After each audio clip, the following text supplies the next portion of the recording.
And I would be interested in that. Awesome. Absolutely. Yeah. Well, good morning, everybody. Thank you so much for joining. We have Angela Pilasoris with Fidelity National Title on the coffee tea meeting today. We're going to leave this open, so we're going to let everybody ask whatever questions you have regarding the closings, what maybe some scenarios that you're seeing, and she's going to go ahead and just give us all the details on what to expect, how we can better prepare our buyers, our sellers, our realtors, and any other agents, our teams. So I'm going to go ahead and I guess why don't we let everybody introduce themselves? And then that way we can get a little better acquainted. So we'll start with Angela. Go ahead. Good morning, everyone. Yeah, like Cheryl said, my name is Angela Pilasoris. I'm the Business Development Executive for Fidelity National Title. I cover Broward and Palm Beach and Miami-Dade.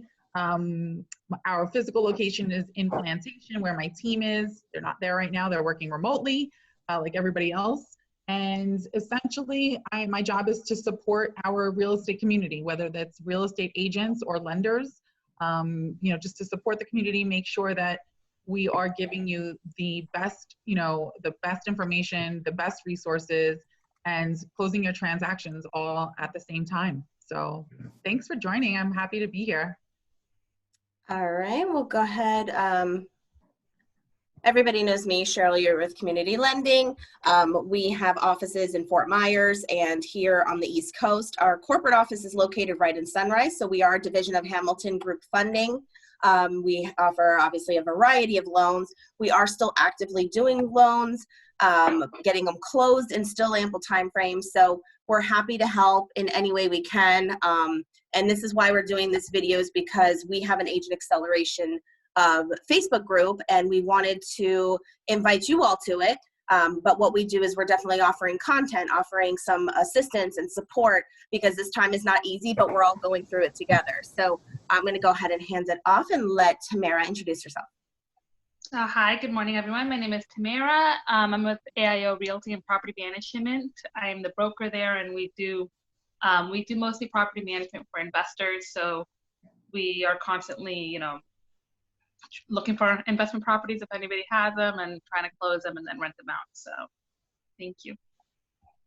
All right, go ahead, Amanda.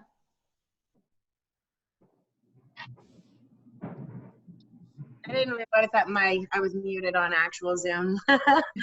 Hey everybody, my name is Amanda. I am with Community Lending. I am one of Cheryl's teammates. I've been in the mortgage industry for 9 years, and 3 years prior to that I was in the real estate side negotiating those fancy short sales. I'm over here in Fort Myers, so we are over on the West Coast. Glad you guys are all here. Cheryl is a very brilliant person, and you guys will, I'm looking forward to hearing from you, Angela, and seeing how, yeah. The pressure's on. It's on. No, I'm excited about this one. I think it's going to be very informative. So awesome. Haiti, go ahead and introduce yourself. I'm Haiti Soto. I'm real estate agent with Century 21 Rose Realty West. And I had the honor of meeting Cheryl. I was the listing agent on a property, and you were superb. So yes, that's why I'm in and happy to be here. Welcome.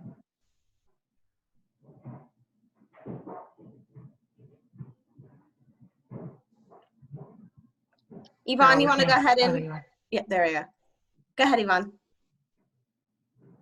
Good morning, everyone. My name is Yvonne Witzler, and I with Community Lending here in Apollo Beach. I've been in the mortgage business about 20, I don't know, too long, probably right now, it seems like. But I'm lucky enough to be with the community lending team since May of last year. And I work with a great partner with Fidelity over on this side, and her name is Heather Whitaker. And so I love you guys. Thank you. Awesome. Deanna, this is our fearless leader. Go ahead, Deanna. I don't know how fearless I am today, but good morning, everyone. My name is Deanna Rivera. I've been in the mortgage industry for about as long as Yvonne. So we're not going to date ourselves. And I am blessed to have an amazing team of mortgage professionals, both in Fort Lauderdale, Apollo Beach, a lot of us here in Fort Myers. And we're all looking for new ways to connect and to get through this together, because we feel like this is a really good time to expand our network and help each other through a difficult time. Agreed. Donna, go ahead and introduce yourself.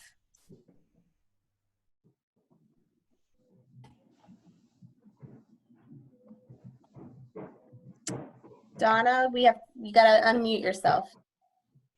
Unmute. Yep, there she goes. Alrighty. And what about the video? There should be a little camera at the bottom left that says video. And you can. Okay.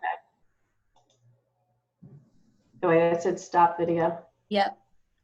Do you have a camera cover on maybe? Well, I have a cam. What are, those cam things? What do you call that? Oh, the webcams? Yeah. Okay, I don't know if it's working, but we can hear you if you want to go ahead and introduce yourself. Well, let's see. Wait, there you go. There you go. Oh, there you are. There you are. How you doing, everyone?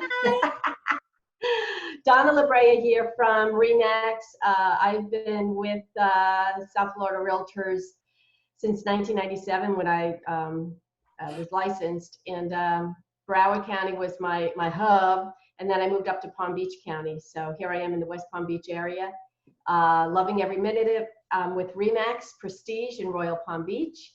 And I'm really glad to be part of your group, Cheryl. So glad that you invited me. No, I'm happy you're able to join. And we have Tara. Let's go ahead and hear from Tara.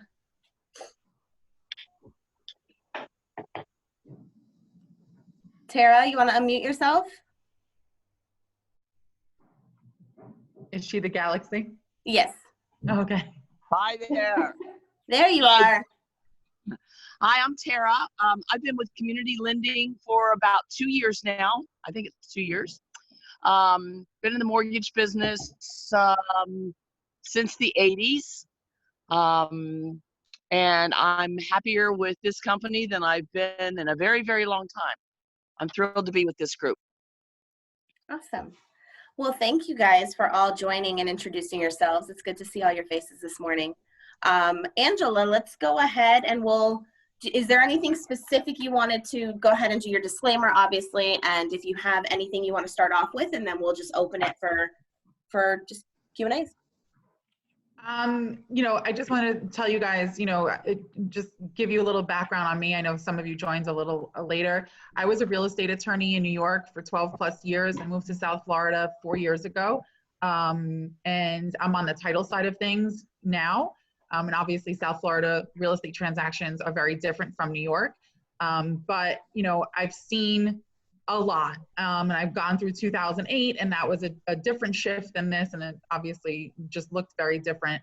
But, I want to just say to you guys, we will get through this. We will get through this together. Things may look different, but, just make sure that you're aligning yourself with people that are strong, that are, like Cheryl, that are smart, that, have experience. Because I think together, when we do these type of things and we collaborate, not only will we come out surviving this, but we will thrive. I have no doubt about that. So I'll do my disclaimers later, but I think, Cheryl, the questions that you sent me are perfect. So if you want to start with those, then we can kind of, like I said, like you said, just keep this open and flowing. I'm here for you guys to answer whatever questions. Hopefully I have the answers. If not, I definitely have the resources to get you the answer. While I find that email, why don't we have everybody actually start off with maybe one positive thing that's happened so far throughout this whole, COVID situation, whether it be a closing or a new buyer, a new seller, a new listing, just to give that positivity that we are still able to get things done and to focus on that positivity and not kind of fall into the paranoia and with all the pandemic going on. I'll start. Okay. I got a refinance, and I'm actually able to save this client $1,900 on their mortgage payment. that is combined with getting them cheaper insurance. So that was exciting, and they are completely blown away by it. And yeah, so that was exciting. That's one of my positive things.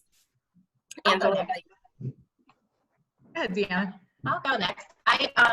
So I've been working with a single mom for 7 years, and she was divorced when I first met her, or divorcing. So it took her 2 years to get through the divorce, and then took a credit plunge.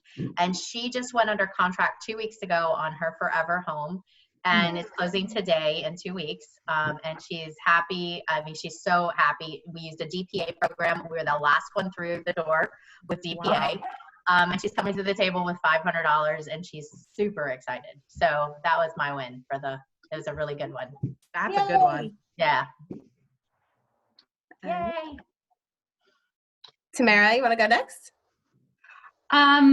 You know, in the property management side, we're pretty much all technological. So we have everything hasn't been disrupted, but I would say out of all of this business-wise, it really has forced me to step out of my comfort zone and get out there more and find creative ways to network and to meet new people.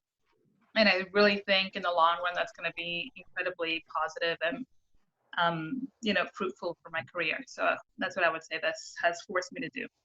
Awesome. Anyone else? It's funny, quarantine time, right? You try to keep busy. Well, anyway, real estate wise, I have a closing April 29, and that's going really well. It's a simultaneous close. So we're just hoping that the buyer who's coming in with cash, of course, closes her deal. And then I've got two buyers in the pipeline. So, I'm actually going to preview the property, and then I send them over. And luckily, those homes are actually vacant. And I just picked up a tenant last night, so I'm previewing that unit this morning. But in the meantime, what I wanted to say is like, what the heck have we been doing? I mean, I've been connecting with people, like calling and note cards. I mean, I've been doing this a long time. I just did a bonbon video just to touch base. So but then you start saying, oh, geez, what are we doing? So I thought of it this morning. I'm going to actually make a list of what I've been doing. Like number one, I finished Ozark on Netflix. I need to know. It's on my list. Still in the middle. Don't kill it. I'm still in the middle of it. Don't kill it. It's good. It's good. It's okay. good. So that I did. My electric bill went from like, I don't know, $48 to $61. I'm like, damn, Ozark, So, and then I'm starting to read Think and Grow Rich for the second time. Great so book. That I'm a third of the way in because I can't put the book down, and I'm highlighting and I'm taking notes because that's my A-type personality. And then, of course, just touching base, I sent out note cards, like a ton of note cards, and got response from that. And then personally, my mom is up in Del Rey, so I do a Publix run for her. And so, that's really kind of it, taking care of my cats. My daughter's, she's due April 22, so I'm I'm driving up to Tallahassee to go meet my first grandchild. So he's having congratulations. Oh, that's exciting. So she's having a baby boy, and I can't wait to meet him, and I'll probably spend maybe 5 days, and that's it. Come home so that's, everything is good. Yeah. Well, that's awesome. That's awesome. Thank you. Yvonne, do you want to share? Well, when it comes to sales, I have one I'm really happy about. These people have been looking for months, and they were able to find this dream home in Valrico, and they're very excited, and we're going to get to close early, which is just a total plus because these people have been in a hotel since all this COVID stuff started. They had a contract with someone else that fell through. I had talked to them on the first transaction. They went with Quicken, and then when that failed, they came back to me. So I was really happy that they made good choices and came back to a company that could close their loan in this time and make it painless for them. Awesome. Love hearing that. Haiti, do you want to share anything exciting and positive that happened throughout all this? I did have a closing on March the 25th, and that was good. And I also have a closing coming up April the 30th. And they went ahead. We were fortunate. The appraisal was done early on the buyer's side. But I think one of the things that I'm learning is networking, because I stepped out of property management in the end of 2017. So I started really out there on the 18th. I've been a realtor for a long time, but went into property management. But finding myself working alone, Cheryl, and the office that I'm in, I love the office, but they don't really do a lot of, meetings and so on. And I think one of the positive things for me is this group. Cheryl, you have always been there emailing me and positive things that you send me, because I'm a positive person, because the negative is always going to be there. So that's what I'm looking at. This whole group, and when Angela mentioned early on about the classes, I want to be part of that, because I need the network marketing. I do for sale by owners. So it's hard, because for sale by owners, I feel that you have to be in front of them. And right now we can't do that. So, and then the book, Think and Grow Rich. Yes, I read that book, and I have it on my table of 3 books that I want to read. But real estate is always on our minds. We're going, okay, what do I do today? So I'm thankful for this group, Cheryl, and I'm thankful for you.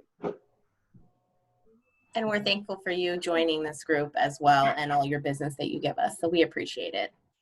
Thank you. Let's see, who hasn't gone? Amanda, do you want to go? Amanda, you're muted.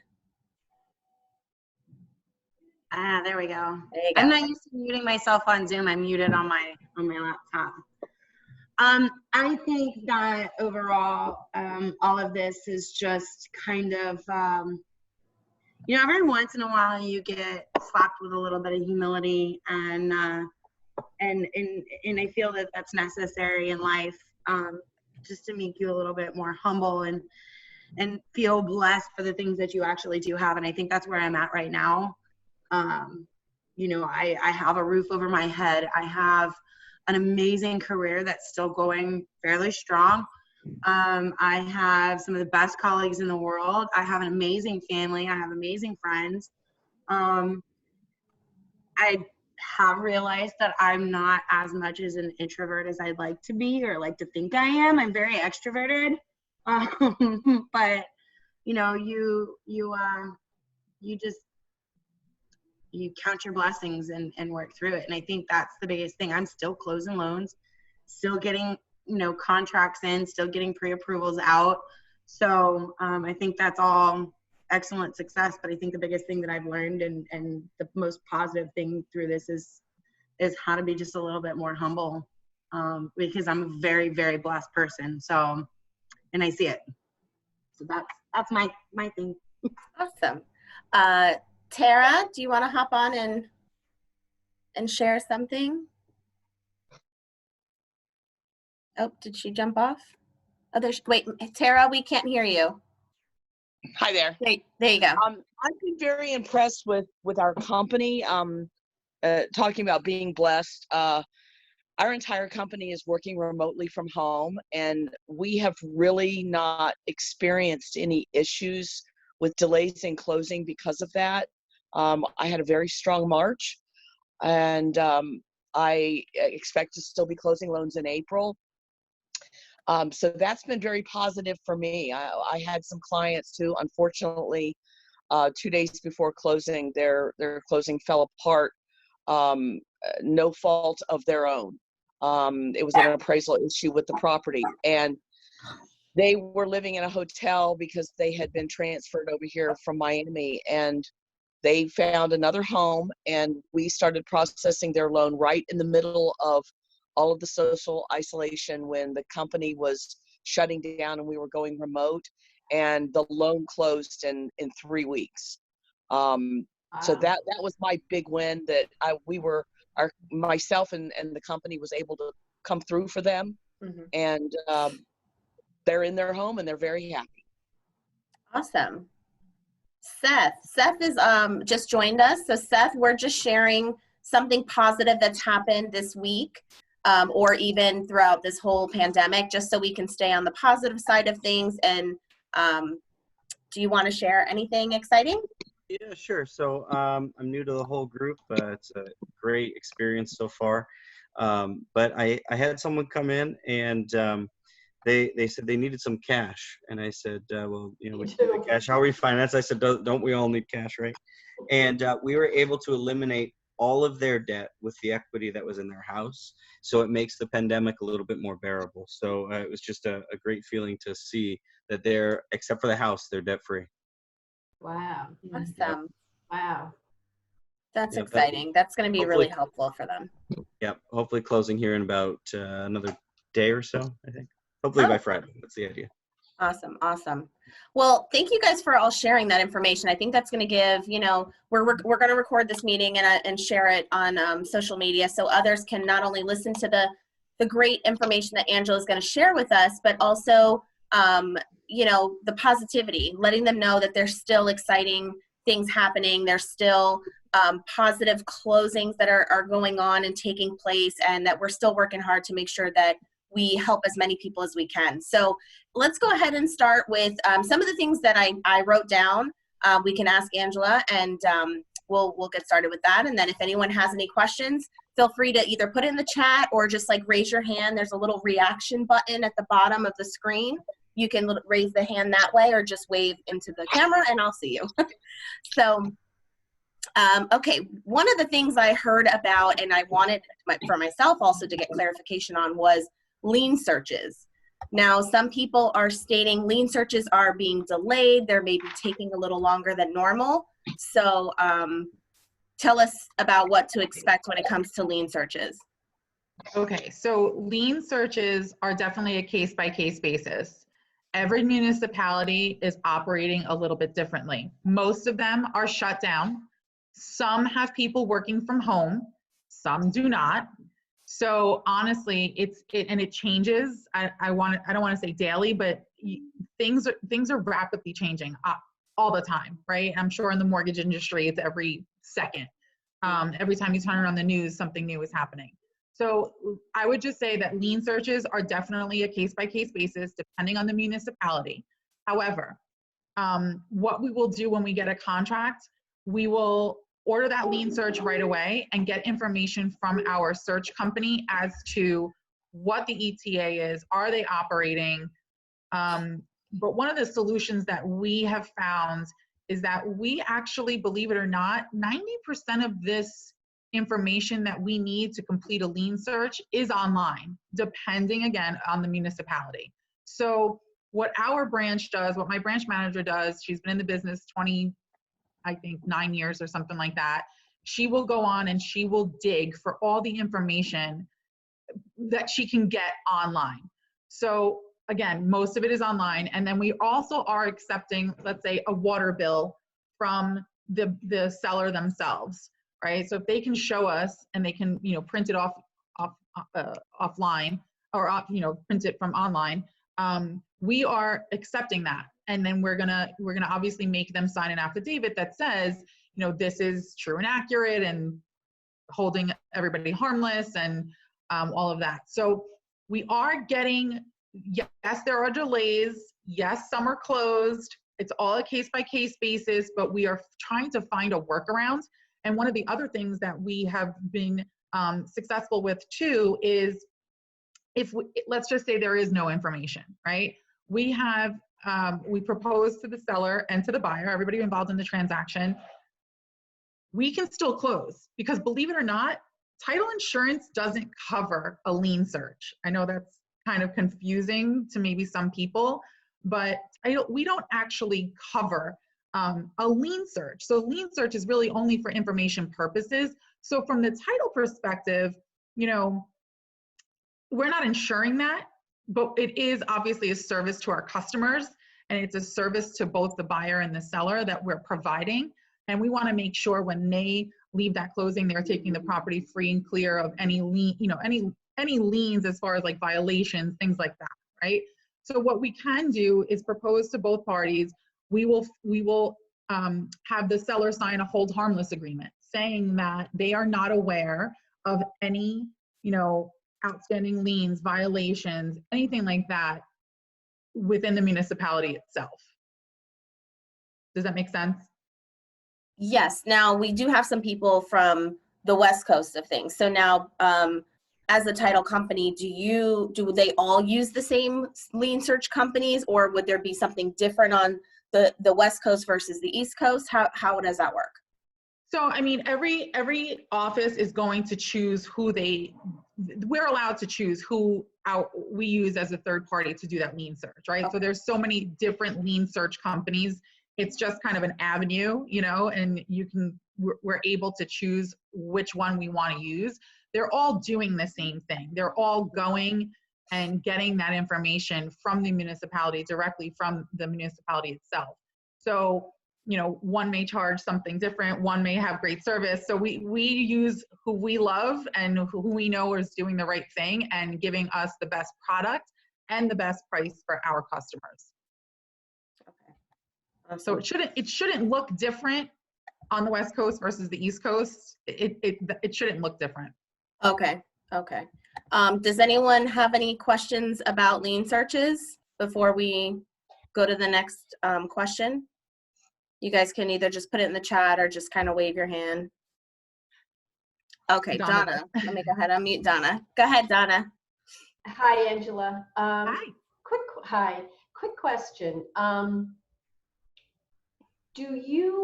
Before I take a listing, right, do you do lien searches? And if you do, what can I expect to pay, or what can I expect the seller to pay prior to taking the listing? Because sometimes I got into a sticky situation, which we did close, thank God. But it was that the son inherited the property, and he didn't know that the mom had all these lien searches on, and he was just like fit to be tied, and yeah. Well, we did close. But I was thinking to myself, you know what? Maybe doing a lien search prior to taking a listing. So what are your thoughts? Okay, so I'm so glad you asked this, because it was going to be my next thought, right? So one of the things that I'm going to tell you is, if you are taking a listing, this would be a great time to just give me a call, right? Give me a call, because there are things that you may not be able to go online and really figure out. You know what I mean? We do this every day. So if you are taking a listing, we may be able to go online and save, you know, the lien search fee for the moment, and give you a good idea of what's on record. And then as far as also, you know, even just doing what we call a pencil search, right? So we can do a pencil search to make sure that the son had, you know, who's on title, who needs to actually sign that listing agreement. I do it all the time, so that when you're taking that listing, you're really clear and you're trying to avoid, you know, any potential headaches. So my answer to that is absolutely do the due diligence. But if you need to lean on me to actually navigate you through that, please call me, and we can always, we do it all the time. You know, again, we do like what we call a pencil search, which is not a full title search, but it is looking at everything that we can get our hands on, you know, through the public records, and giving you an idea of what's happening. And it, you know, it works that way. Angela, is there a standard fee for the lien search, or does it vary between transactions?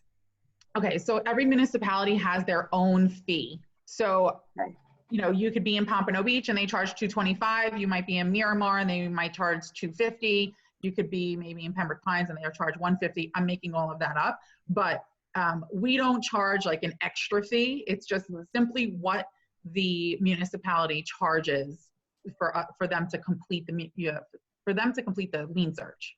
Okay. So I would say somewhere between like 150 and 250-ish for Okay. the lien search. Yeah. All right. Awesome.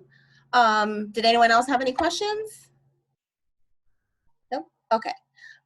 Next question is regarding the e-recordings. Now we know that the courthouses are closed down, but it's electronic. So I'm assuming they're still moving forward with everything. So are there any delays or any additional fees when it comes to that due to what's going on?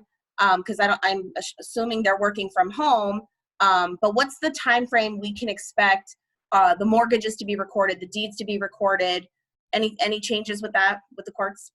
Okay, so I actually got you real-time timelines on this, okay? Awesome. So when we always e-record, so let me just put that out there. So Fidelity National, my branch, always e-record. There is, sorry, I've got 3 kids and a husband within like arm's length of me. So we always e-record. To e-record, there's a $4.50 charge per document, right? To e-record, which is on all of our closings because that's what we do.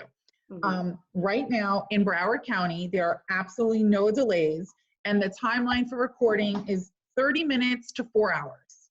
Oh. Okay, so Broward is not behind. Palm Beach is where we get into a little bit of a lag. So Palm Beach right now, their recordings are between 3 and 7 days. And Miami-Dade, which is hilarious, 9 hours to 3 days. So I know, it's funny. Miami's a whole nother beast, right? But their recording's 9 hours to 3 days. So really, in Broward, if you're in Broward, there's absolutely no delay. They're whatever they're doing behind the scenes is working. Palm Beach, 3 to 7, a little bit of a delay. Miami-Dade, 9 hours to 3 days. And can they find that information on the website for the courts or public record? Yeah, so I don't have it saved, but if you really want to know what it is, I can send it to you. But my branch manager, Sue, you know Sue, she's literally a guru and knows where to find everything. And like, I can get that to you if you really are interested in recording. Yeah, I was just curious for the West Coast team if they needed it or had any questions on it. Usually it's on the, I'll get it to you. I'm not 100% sure where she finds that. Okay. Yeah, I think it's Collier County, if I'm not mistaken. Okay. Yeah. And did anybody have any questions regarding the e-recordings? No. Okay. All right. So let's see what the next question is. Okay, this one's kind of like my favorite. So mobile notaries and drive-by closings. I know it sounds so crazy, but you guys are doing drive-by closings. So can you explain that a little bit? Yeah, I'm going to share my screen for a second, okay? Okay. Can you see that? Can you see that? It says you're sharing your screen. Yes. You see the picture? I see it. Awesome. Okay, so here are our closing options. And I know you guys, all you community lending team members there, love your company, and you gave such great shout outs. I have to give some props to Fidelity National Title. My team and our district pivoted so quickly in this pandemic, and I am so proud of them. And we're getting the information out, and we are still, you know, we're all working remotely, 80% remotely, and we are still closing transactions, and we're doing it safely. So here's what we've got. We've got the remote online notarization. And this is a big one. And if you haven't heard about it, it came into law January 1st of this year. It's called RON, right, for short. So this is something that is available. Not every notary can actually perform an online notarization. You have to be certified. And we have certified remote online notarization notaries, okay? You need to go through a course, you have to get a certificate, you have to apply. It's a whole stringent application. So we are able to do that. It allows, I want everybody to understand that there are certain certain restrictions and there are certain requirements in order for you to qualify for this. One of them being that you have to be a US citizen or a resident alien with credit history. And the reason behind that is because the technology that we're supposed to use that's approved through the state, I just want to see here if anybody, I'm looking at the chat here. Yeah, I'm taking care of the chat. Don't worry. She's okay, perfect, Amanda was okay. just stating that Fidelity's done an amazing job. She just had 2 closings with you guys. Oh, awesome. Okay, I wanted to make sure that you guys could still hear me. Mm-hmm. And I'm super proud of it. I'm glad that you said that, because I'm super proud of how we've pivoted. So, you know, there are certain things. You have to be US resident, US citizen or a resident with credit history. And the reason for the credit history part is because of the largest piece that you have to get through with a RON closing is the identity verification. And the way that it's done through this technology is one of those things where you log in, you put in your social, it pulls up your credit history, and it asks you, you know, what color was your Toyota Corolla that you leased in 2002, right? So only you would know that information. So it does a verification through a portal. And if you don't have credit history in the US, there's not enough information to pull and verify your identity. So that's hurdle number one. You know, if you've got a credit history and you're a US citizen or a resident alien, not a problem. The other thing is too, that, you know, if you have a loan, your lender has to approve the RON closing, right? So we can't just say, hey, let's all do RON, you know what I mean? It has to be approved by the lender if there's a mortgage. And also it has to be agreed to by all the parties in the transaction, right? So we want to make sure that the buyer is comfortable with the seller doing a RON closing of their deed, right? Signing of their deed. So everybody needs to be involved and everybody needs to agree. But those 2 pieces, the credit history and all of that, and then your lender actually being on board with the RON closings, those 2 pieces have to be there. And we're doing them. I mean, believe it or not, we're doing a ton because people don't want to leave their homes. And they want to be able to do this as easily and safely as possible. So we are doing a ton of them. What I've done, and this drive-through closing, believe it or not, I did one last week or 2 weeks. I forgot when. I'm losing track of time. But the drive-through closing is basically, I had this done in my office. I had the borrower pull up in his pickup truck. He parked with his passenger side facing the door. I had 2 clipboards of documents, one for him, one for me. I had a mask on, he had a mask on, gloves, the whole thing. I walked up to his car, gave him his documents, gave him a pen that, you know, on a Lysol wipe. It's bizarre. It is so weird. And, you know, being a professional in this industry, I mean, and culturally, like having a mask on while you're actually performing a closing is really strange. But it's what we have to do. So again, we're as far apart as possible. I went through all the documents with him using my separate set. When he was done, I took his documents and went back inside. You know, he stayed in his car and I made copies. I put them in a nice folder. I wiped down the folder, Lysol, the whole thing. And he never even entered the office. And we were able to do it that way. So again, everything looks a little different. It's a little bizarre, but we're making it happen. Then, you know, the mobile notaries, obviously we're all really familiar with that. We do have a pool of notaries that we trust and we have approved, and they are all, you know, abiding by the CDC regulations. So that can be an option as well. And the borrower, the buyer, the seller, whoever it is, and choose a location of their choice. I know that there's not a lot of places open. Sometimes people would choose Starbucks. You know, you really can't go sit anywhere at the moment, but people are going to people's homes, but maybe even doing it in their driveway. Or, you know, I spoke to somebody yesterday that they said one guy was completely paranoid and they were slipping, you know, papers under the door. I mean, again, it just all looks different, but we're still getting it done. And then safely in one of our offices. So if people want to actually come into our office is, you know, I live a couple miles from my office. My branch manager is a couple miles from the office. So we have been actually going to the office and going in, you know, to do closings. And that looks, again, opposite ends of the table. We are giving away pens, right? So you get your own pen, you take it with you. We don't want it, we don't want you to leave it in the office. And there really is no one else in the office at the time. It's just been me and the borrower, or me and the signer. So nobody's in the office. We have sanitizing stations. We've got, believe it or not, we had, my branch manager happens to be a germaphobe before this all happened. So we have tons of stuff to sterilize everything. And that's just what it looks like at the moment. So those are the 4 options we have right now. I'm going to stop that share. Okay.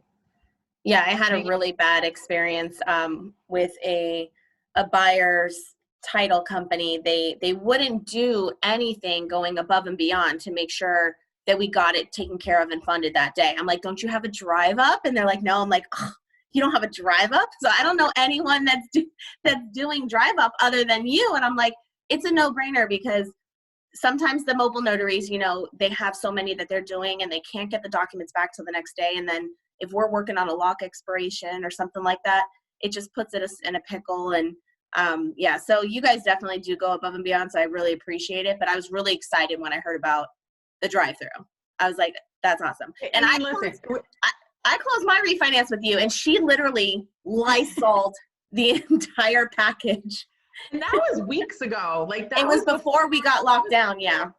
Craziness, right? And yeah. So we were even taking precautions back then. The thing that I love, and Cheryl, you'll understand what I'm talking about, but Fidelity is a national company, but we are super hyper local, right? So our branch serves our community. And, like I said, my branch manager and myself are the 2 that have been designated to kind of go in, and we're just providing customer service. Like, we know that, we take pride in being deemed essential. We really do. Like, people still need to close. People still need cash, right? If they're doing a cash out refinance, especially right now, people need, you 2 people on this call already mentioned, people were living in hotels. Like, we understand that things need to get done. And yes, there's a pandemic, but parts of life have not stopped. So, it's important to us, and, we're going above and beyond. And then Donna, my physical location is in Plantation, but we have 19 offices throughout the state. You can always come through me, and my office can always process. And especially now, we can close anywhere, anytime, in any one of these manners for your clients. So awesome. Oh, hold on, Donna. Let me unmute you real quick. Yeah. Did you have anything? Saying that's awesome. Thank you. Oh, perfect. All right, let's go to the next question. So this was something actually I brought up to Angela a couple of weeks ago, and it was because an email had gone out that certain title companies were not offering gap insurance. And what that means is because in certain areas, certain counties had a delay in recordings. And the lien search, or not the lien search, excuse me, what's it called? So the gap insurance, from the time that they closed to the time that it was recorded, there was such a large gap that they were stating if anything happened, let's say the seller went out and took out a HELOC or something in that gap time frame, that falls onto the buyer's responsibility and the lender's responsibility. And we were like, no, that can't be. So I asked Angela about the gap insurance, and just let us know, like, how, I guess in general, how it's being handled, but also how you guys are handling it, so we can get a better idea as far as what to expect. And that way, if our clients have questions, obviously here in Broward, there's no delays, but we do have some people on the call that are from the West Coast, and they may have some delays, and we want to know what to expect. Okay, so let me just clarify this. I'm going to clarify 2 things. One is, what is gap insurance? So basically, like Cheryl said, we're issuing, at the end of the day, the title company is issuing title insurance to ensure that buyer has purchased that particular property free and clear of any liens and their judgments, okay? And all the other good stuff that goes with it. What gap insurance is we're ensuring from the time that they close to the time that we record a deed and a mortgage, that nothing else has been recorded in that time frame. So like Cheryl said, the seller can't go out and take out another mortgage, right? Or a HELOC. And I've seen this in New York happen before, where they go in, they close on the property today, they go later on today and they go sign documents for a HELOC, cash out, but there isn't time to record all, there's simultaneous things going on, and then all of a sudden you end up with a HELOC on a property that you've purchased, okay? So oh yeah, it's happened before. HELOCs don't always get recorded. So that's the thing, is sometimes unless it's reported on a credit report or something like that, you may not see it in public record. So not all of them get recorded. And so that was one of the biggest concerns, was, are sellers going to be taking out these HELOCs because of what's going on in the world with COVID-19, and how are we protecting our buyers from that? Right. I mean, stranger things have happened, and think about it. If you close on a loan today, right? You close on a home equity line of credit today, it funds 3 days from now. You sell your home even if you sell your home Friday, right? Today's Wednesday. Even if you sell your home Friday, potentially that HELOC was not even recorded yet, right? So and then next thing you know, you sell your home Friday, and then the HELOC records on Monday. Anyway, it doesn't happen often, but it does. Stranger things have happened. So anyway, going back to that's the gap insurance. The gap insurance is insuring from the time you close to the time that we record that nothing else has been recorded. Fidelity has always insured the gap. It's just part of the process. We always insure the gap. Now, where it kind of falls back onto the seller is where we have a seller affidavit. They sign the affidavit, and the affidavit basically says, I have not done anything or executed any documents or executed any additional loans that would impede the transfer of this property, or I'm going to give you the actual, that will affect the title of this property. So yes, we insure the gap, but also the extra protection is that affidavit signed by the seller says that they haven't done anything to potentially damage or put another lien on the property. So at the end of the day, it always goes back to the seller. Yeah. So let's say a seller does take out a HELOC without anybody knowing. If they do so, what can the buyer do? Do you guys pull another search after the fact, or is it basically the buyer would open a claim with the title company and they would handle that side of it, but they don't rescind their transaction or anything, right? Because I'm wondering how that affects the mortgage side of things, because if we're showing the title's clear, and I mean, it doesn't really, I guess it wouldn't affect the buyer, but as far as the seller, we're just trying to figure out how to expect and how to handle that. So we're issuing two policies at closing when you have a mortgage, right? We're issuing an owner's policy, which protects the owner, and you're issuing, as my husband is talking really loudly, we're issuing an owner's policy, which protects the owner, and then we're issuing a lender's policy, which protects the lender, right? So let's just say potentially no one gets wind of this until the seller goes to sell 4 years from now.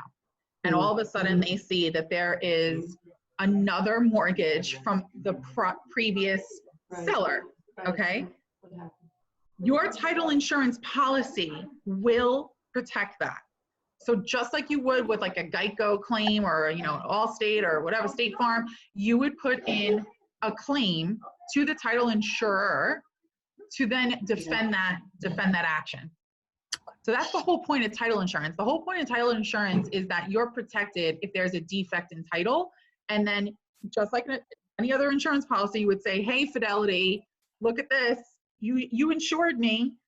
Go do your thing. And then what our job is at that point is to turn it over, the powers that be, and then we defend that claim. Okay. Donna, was that the question that you had? Oh. You unmuted me. Okay, so I just want to be clear. Okay, so I know title insurance from Title Insurance 101, that title insurance insures the property backwards instead of forwards like a regular insurance policy. So seller takes out a HELOC, it hasn't been recorded, everybody's happy at closing, the buyer walks away, is now the owner of the new property. So question, the seller still has to pay the HELOC, right? The seller is still paying the HELOC, let's just say. Well, are they have to, right? Or how does that, what is that like? I mean, Donna, this could go down so many roads that are just like insane. So, you know, if you're taking out the HELOC, are they even going to pay it? If not, then the lender's going to foreclose, and then you get into foreclosure law, right? Like, how does that even look? How can you foreclose on a property that is not owned by the person that the mortgage is with? So what happens on that end is a whole different story, but I would assume that the lender would probably call the note due, you know, and say, hey, we're going to call it all due now. You need to pay us the whole thing. That's a whole nother can of worms. Right. Okay. Yeah, that's kind of scary. And then, so then the buyer who's now the owner who now wants to sell and finds out, I don't know, 2 years, 3 years later that there's a lien on his property. Like, how do you get that clear? If the seller is seller's not around, like the seller left the country or something, or the previous seller, you know. Right. So that's when you take out your title insurance policy, which is, we tell everybody to keep it, you know, keep it safe, and you call your title insurance company. And then, you know, basically what we do on our end, we end up doing our job is to then do an investigation to see how the heck we can clear this. There's something in the title insurance world, believe it or not, we have these like mutual indemnifications. So it might be a business decision for a title company to still issue title insurance if that seller is going to sell and issue title insurance to the new buyer. This gets a little complicated, and in the industry we call it insuring over it. So it becomes a business decision of what is the risk of us issuing title insurance and there a claim coming back to us. Right now, that doesn't necessarily get rid of the HELOC, right? It doesn't satisfy it. It doesn't take it off record, but the buyer can still be insurance. This happens a lot. So, I think you just got muted for a second. Can you turn them off on your computer? Can you just turn them off right now, please? I gotta get on a call. We hear him. We don't hear you. Did anybody have, while she's fixing that, did anybody have any other questions?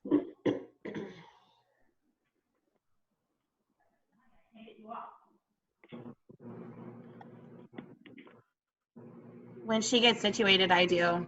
Okay. Oh my God, my husband There you switched go. to headphones. There you go. I'm sorry, my husband switched to headphones and That's okay. I can hear you now. Okay, so what I was saying is this applies, like, this would be a great example of like an ancient mortgage, we call them, an old mortgage. So let's just say you had a seller that bought their house in, I don't know, 1985, and they have a mortgage, and that mortgage was paid off, but a satisfaction was never recorded.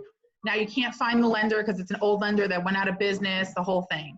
So what we look at is we say, what is the potential that this mortgage is still out there and somebody still owes on it, and somebody still, you know, and this lender is gonna, if they had not paid and they needed to foreclose, they would have foreclosed already. So we look at it from a business perspective. What is the risk? And the risk is very low if you've got a mortgage that's over 30 years old, even though on record it's still there technically, and there's no satisfaction. But we're saying, hey, listen, it's been 30 years. What is the likelihood that there's a foreclosure action going to happen? And we still insure, and we insure over it, if that makes sense. Now we're getting nitty gritty. Amanda had a question. Go ahead, Amanda. So this is actually on an active file that I currently have, and I wanted to get your area of expertise on it because it's really not getting explained so well to me, so I'm just kind of confused. And a lot of other parties are, as understood, frustrated as to the process of what's going on. So I have a deal where the seller has a $175,000 judgment. Apparently somehow it tied itself to the property, but it shouldn't have, because it was in the wife's name and it's her homestead. Now they said that they had to write a notice of homestead, and we have to wait 45 days. Bigger problem for me is they filed the notice of homestead, but we've been in this pandemic this entire time. So, I mean, what's the chances of us actually seeing this get cleared? What can I expect from this? Because we're expecting to close at the end of this month, and I just have that weird gut feeling that might not necessarily be the possibility. Amanda, I'm going to be honest with you. That is a great question, and I don't know the answer, but I will get you an answer to that. I'm going to get you. You're looking at a time frame, right? Well, I know that, and I've heard before that if you file the notice of homestead, it takes 45 days, but the Supreme Court also has to look at the judgment, and it's really up to the Supreme Court. Well, right now, Supreme Courts are only taking cases that are vital, and that doesn't necessarily fall under vital. Right. So I'm curious because once the notice of homestead is filed, will that release the house from the judgment? From a title perspective, I know that they said that they're going to have to pull again on the 21st, but I'm kind of chomping at the bit to find out. Let's talk offline because I want to get some clarification on that, and let me see if I can get you some answers, okay? Cool. Yeah, for sure. Thank you. I don't want to give you any information that is not 100%. No, I don't think that you really, honestly, on this particular case, I don't know if there is anything really 100%. I think. Yeah, but behind the scenes, maybe I can figure out, if there's another option around it. You know what I mean? And maybe I can suggest that and make that suggestion to the other party that be, because I feel like we're missing something somewhere, somehow. You got it. I'll help you figure it out. You are awesome. Thank you. You're welcome.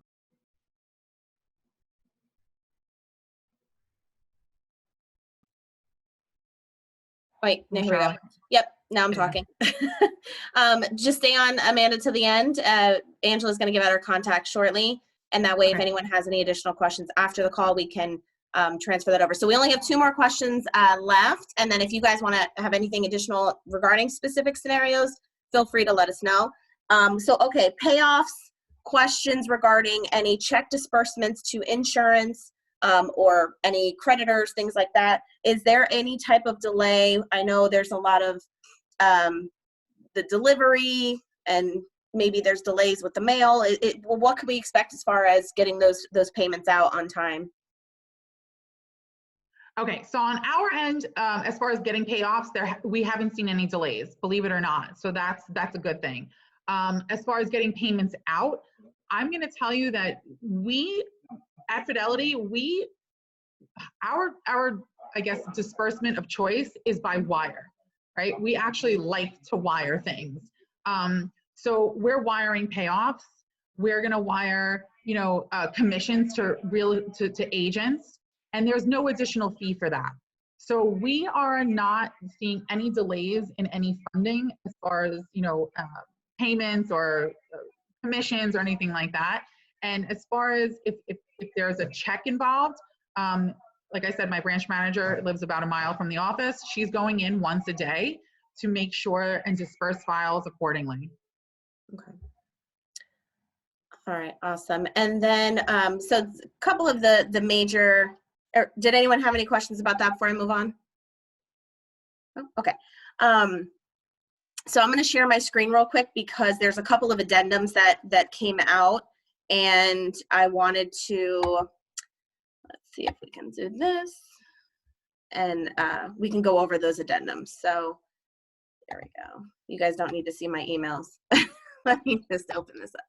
All right, so this is the COVID-19 extension addendum. So Angela, do you want to go into a little bit of explanation on when to use this, what the best practice is when it comes to this? Go ahead, take the floor.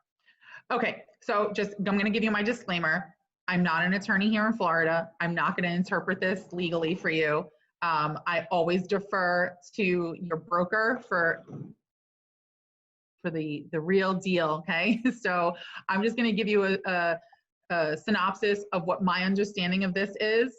And essentially, this was created as an addendum to an already executed contract. So this is not going to be used at the onset or on a new contract. This was created right after we all started working from home, right after we were all, stay-at-home orders, and Florida realtors realized, okay, crap, everything's going to be delayed. We've got to get something out to people. So if you look at it, it really deals with just extensions of dates in an already existing contract, right? So you're not going to, if you're working on a new contract, this is not necessarily going to work for you, and it's not where it really applies. So this is to extend dates in an already executed contract. Okay. So just basically go into a normal contract, and then should they still be dealing with the delays due to COVID, whether it's appraisals or whether it's some sort of, maybe the seller needs to sell a home or something like that, then you can go ahead and apply this. So what would the best practice be when putting in a new contract? Just doing maybe a 60-day closing or a 45-day closing? I know some lenders are, I know some banks are kind of maxed out at that 60 days. Some are actually not even giving loan commitments because they're worried that the buyer may lose their job. So in that case, what do you feel best practice would be for the realtors? And exactly that, Cheryl. You've got to take into consideration everything that's happening around us, whether it's, everything from loan approvals, appraisal, inspections, title searches. I mean, we're not behind, but just everything is kind of delayed. So when you're putting in that offer and you're looking at a contract and you're advising your buyer or your seller, you've got to take into account the time frame, and it may not be as quick as everybody wants it to be.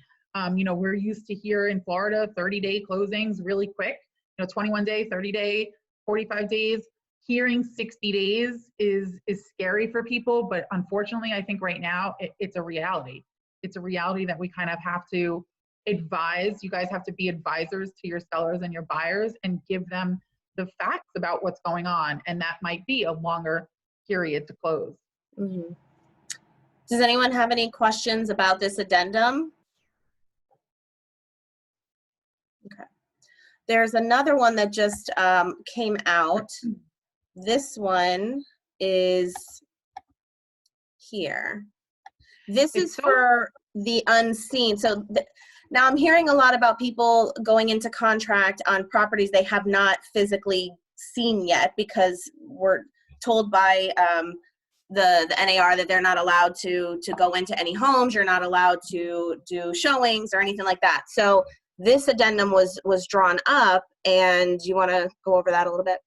Yeah, so I'm actually kind of glad this came out, because I was talking to one of my clients, and I'm like, oh my God, again, I'm not a licensed attorney here in Florida, but my brain still works like an attorney. You can never turn that off. And I'm kind of like, what happens if you show somebody a home virtually and you miss the spot? I'm telling my clients, I'm like, you've got to get something in writing that they're gonna kind of absolve you of liability if you miss one of the linen closets or something, or that you miss the showing the water heater. I don't know. This was 2 weeks ago, and I'm so glad this came out. So this kind of basically protects the agent, and I'm happy about that. If you read it here, it just says that the buyer understands that they're buying this property, they're getting into contract under contract with this property without seeing it, and they're acknowledging that they haven't seen it, and that it releases. If you look there in the third paragraph, it releases and holds harmless the listing broker, the cooperating broker, the sales agents from any any claims arising from or in connection with the conveyance of the subject property, having not seen it, right? So you may not like the view from the backyard and it was portrayed a different way, you know, via Zoom or via FaceTime or something like that. And then next thing you know, they showed it to you this way, but if you panned out this way, there's a garbage dump over there, whatever it may be, right? So and this also, it also recommends highly that they get a professional property inspector, and that's great for them to inspect the property. But I also think that, an inspection is great. That speaks to the bones of the house and the mechanics of the house and the systems of the house. But, you still don't get a feel for the neighborhood or what's next door or anything like that. So I'm glad this is out there, and I think you should use it if you are engaging in that, having a buyer buy something sight unseen, because it gives you some protection. I have a question regarding this, because to me, this addendum is, obviously it's great. I haven't personally seen anybody going into contract without seeing a property. I don't know if anyone else has. I think Donna and I had that conversation. But if the first paragraph states that they're buying it without seeing the property, but then they're given time to do the sales agreement, perform all their inspections. Now, the purpose of an inspection is to see what's wrong with the home. And if there's any repairs that need to be made, then they can negotiate. But then the second paragraph states that the seller's not going to make any repairs or pay for any expenses with respect to the buyer not seeing the property. So isn't that kind of contradictive, or how does that benefit our buyer per se? Okay, so the way I would see, so you have to remember too, like this is a standard addendum, right? Mm-hmm. This is like a one size fits all. Everybody's going to use it. I would say that this you use this and then cross it off. And then exactly. If you go and you do your inspection and the roof is falling apart and you need, a $5,000 credit towards the roof or whatever, I would cross that part out. I would then just do another addendum that says the seller, despite any other parts of this contract, the seller is going to give a $5,000 credit to the buyer for the roof, whatever it is. So yeah, I don't want to say it contradicts itself, but it can be revised if during the inspection something else comes up. So probably best practice would be for the agent to get with their broker maybe on how to properly word that, or 100%. Your broker is going to be the best resource right now. They're on the front lines of getting all this information, especially from the Florida, from the Bar Association, the Florida Realtors. Yeah. And also, honestly, if you're in the Tri-County area, the board here has been fantastic at getting out information and putting, just having tons of virtual trainings as well. So if you're part of the, I don't even know what their name is now, the Realtors Association of the Palm Beaches and Broward and all that good jazz, they've been doing some amazing stuff. So if you're a member, I would really look into that. Awesome. Did anyone have any questions, or have you guys used this addendum or seen the addendum? I'm gonna stop sharing real quick. No? All right, well, we're gonna just let it open, and if you guys wanna share any.